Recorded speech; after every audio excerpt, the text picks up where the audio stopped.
Hello everybody, this is Zan and I wanted to show you a very quick little bit of Dauntless for those of you who are Monster Hunter players who love Monster Hunter and can't wait for Monster Hunter World. But until then, I do highly recommend playing Dauntless. I do very much recommend playing Dauntless for the Monster Hunter people because this is going to help you out a lot with World, because it shows and has a lot of things that are going to be very similar to World.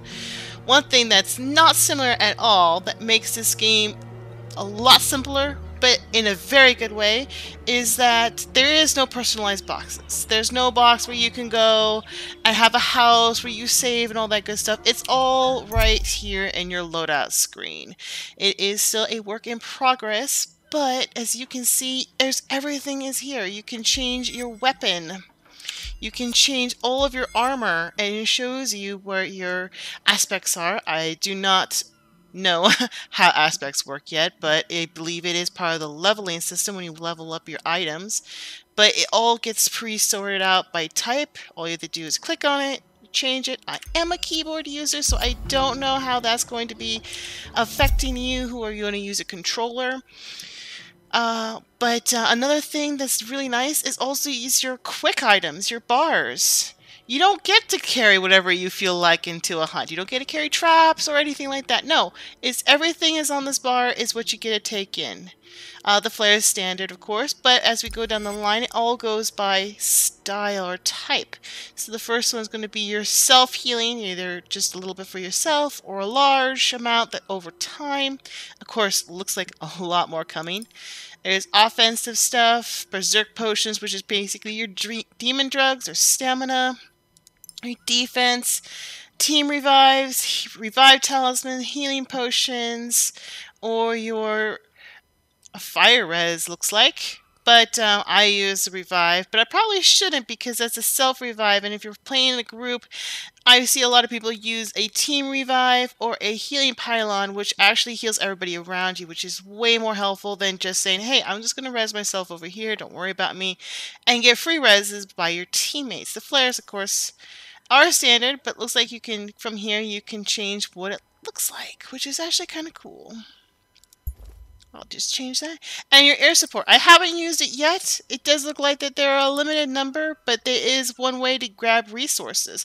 Resources, gathering points. You don't even need picks. You don't need bug nets. You don't need to go fishing or anything like that. It makes it so much simpler. So that whole grinding aspect is pretty much gone. You can still do it, you can make things, but the best way and only way you can do that is if you go down here. I know it looks horrendously laggy as you can see it.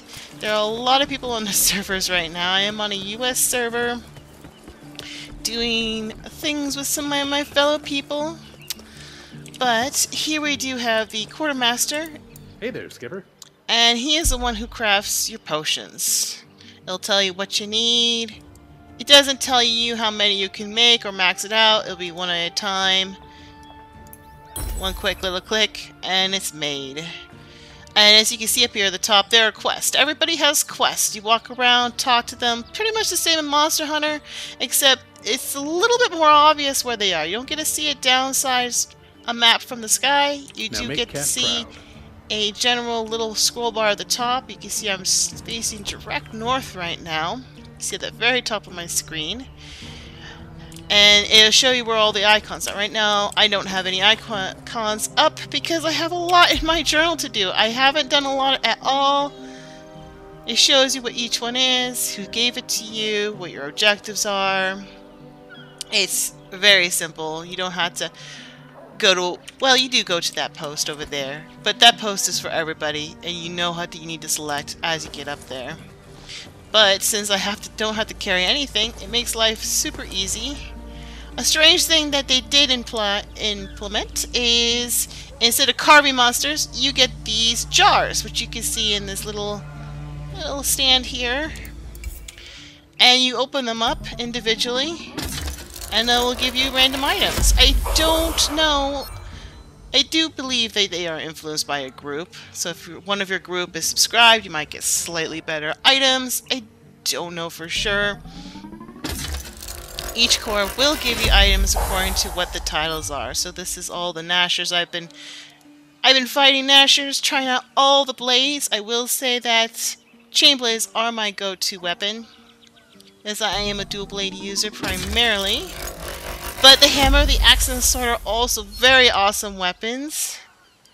My shortest time, of course, about 2 minutes and 46 seconds in destroying a rogue Nasher. Rogue Nashers versus regular Nashers are what I would consider low rank. And you can see the differences here. Rogue Nashers, Rogue Strikes, those are going to be low rank. A regular Nasher is going to be more of a higher rank type of monster. He does have more moves. He does get angry. He does roll around more, all that good stuff. A Rogue, he's just going to do some basic moves. You can take him, learn some of those basic moves, because they're only going to get more and more deadly. And they do get deadly, trust me. I don't like fighting them on my own, but they are doable things to do. Doing them in a group sometimes can be fun, sometimes can be super frustrating to see someone trying to cut a tail with a hammer, but you learn to live with it as you go on. So this gate over here that I've been running by is actually where you enter and exit automatically when you select a quest or return from a quest. You have that quartermaster guy over there. On the other side of that billboard is a lady who's going to give you pretty much like your... I forgot the words. What you need to level up. The quest that says, hey, now you get the next thing unlocked, get the next thing unlocked, and you kind of need to do her quest in order to get the better items. Better weapons, better armor. You can't really see it right now, but I am wearing a sort of mixed armor. Actually, you can see it here in the loadout. I'm wearing on beaver chest, beaver arms, beaver hat, but these borrowed ones, you get borrowed weapons, basically your starter outfit you get on any game, and you just level it up really easily. It does tell you resistances, tells you what boost you got going on. I believe all 4 need to have the same boost in order for it to work, but as of yet, it doesn't really tell you what it is that you're getting. I don't know what I'm getting. Or I'm just reading it wrong. But nice thing that the armor lady does show you when you go to crafting is she show you the sets all as a complete set. Some do not or do come with hats. You see the borrowed set does not. The ones that are highlighted in yellow are the ones you can upgrade with your current items in your inventory. The ones that are grayed, that means that you've pretty much reached the point where you can't upgrade them anymore. But if I were to select on it, you can see that the ones I have is tier 3, and there are 5 tiers to it. So somewhere along the line, they probably will get upgraded. And if you click on them, it will tell you exactly what it is you're going to be getting. Your armor bonuses, the berserk endurance aspect. I haven't seen anything else as far as skills as of so far, except on the scout. Scout will give you ether and one of them that makes searching. Let's see, where's the searching one? There you go, supplied. I'm not even sure what supplied means, of course, but ether, supplied, endurance, that's what you would be getting if I were to put on a tier 5 right now. I would lose my berserk, and I would get supplied and ether. But of course, I can't make it right now, but you probably have seen the newest Monster Hunter episode, new trailer, showing that you can follow the tech tree. And that's pretty much following the tech tree, just like that, showing you what's coming up next, where you've been working on it. The same goes for the Weapon Master, although it is a little bit more confusing. It goes by the type first. So if I wanted to say, look at my Shrike items, then I would say, well, I kind of want my dual blades, though. So it would be Shrike blades. Shrike, dual blades. And it doesn't have the right image, of course, because it's still in construction. But you can see them. It'll tell you which ones you need. Some trace, some ore, some wing tips. Those are rare items. You can see with the green. Thank you for your patronage. I have maxed out beaver weapons, not the barrel weapons as of yet. This guy makes lanterns. Not 100% sure what they do either. But the one I have will show me where the monster is. So if I press V, the little lights will come out, tell me which way to go, and I can follow it very easily. I can show you a real quick little... Whoops. Let's just undo that. Apparently you can search for any hunt you want at any time. Finding a hunt will mean you're in a party. As much as I love being in a party, sometimes I learned the hard way that if you are in a party, because you need to, it's a harder monster, totally understandable, I do recommend leaving the party the moment you get out, because otherwise you're going to get yanked into the next mission. And unless you care what you want to do next, you're going to get maybe screwed because you don't want to fight that at the moment. I found that out the hard way after doing Rogue Nasher and went straight to Nasher and was like, oh, I don't know how to fight this. I'm using a sword. I want to try out the chain blades. So do leave the group unless they're your friends, you're talking together, you know what you're doing. Otherwise, you will just get yoinked around by whoever feels like it. And of course, they give you a menu here. It shows you keys. I am using keyboard. I love my keyboard. Sometimes you will see your character naked. It's a little delay, but there's Shadow Isles. There's no load screens except for just getting in, getting out. It is a very large map, of course, which I enjoy. One thing that we will all have to get used to when we're in World is a nice large map. Let's see.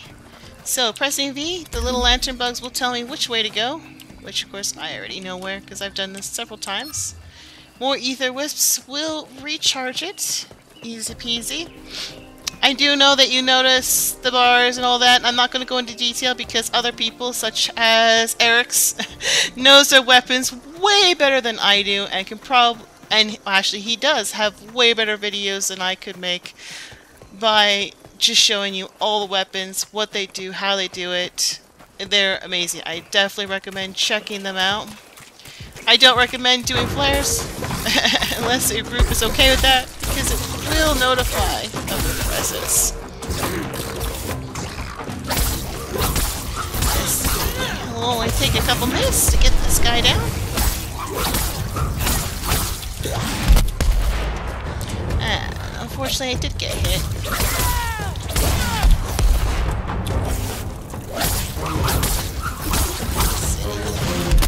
This is called a Nasher. It's just a giant beaver. It is a cute little guy. You can send the monsters. Please remember, if you have a hammer, you cannot cut tails.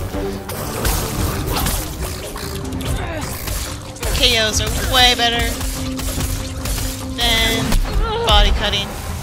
Although I have learned that cutting off tails will affect their attack moves. Doesn't have a tail, he won't swing at me, and he'll start stomping. Kind of a Devil Joe stomp.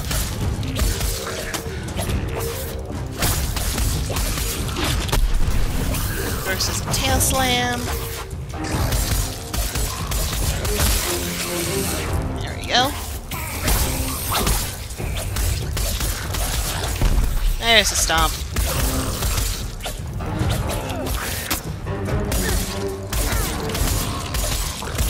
Another one.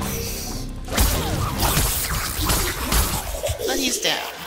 Normally this is when you would panic and be like, oh, quickly carve the monster. But anything you gather now will not go with you. Those are the items I got, aside from the ones that pop up. And instead of actually, of course, they have the player of the game, which you might know about if you ever play things like Overwatch. Basically just says who did the most damage. I did it by myself. I did see, that's embarrassing. It will show you, of course, if you're playing with other people, how they did, how they rank. You can rate the match, which I don't know if that makes a difference or not. The monster is then disintegrated and you get cores. And open up pretty much the way I mentioned before. You go to the little outpost, open them up, tell you what you got. So that's all I can think of right now, guys. I hope that if you have any questions, let me know. I hope, and I really do hope, that all of you Monster Hunter fans will try Dauntless when it becomes free to play. Right now it's Founders Alpha, and it will go open for everybody. I don't know when, but the Slayer and the other packs, anyone else who bought a pack or got one for free, you can join, I believe, in September 1st. I believe this is a very nice, very light game. Practice up for Monster Hunter World so we can conquer the world and slay the monsters. Anyways, guys, thanks for joining, and I will see you later.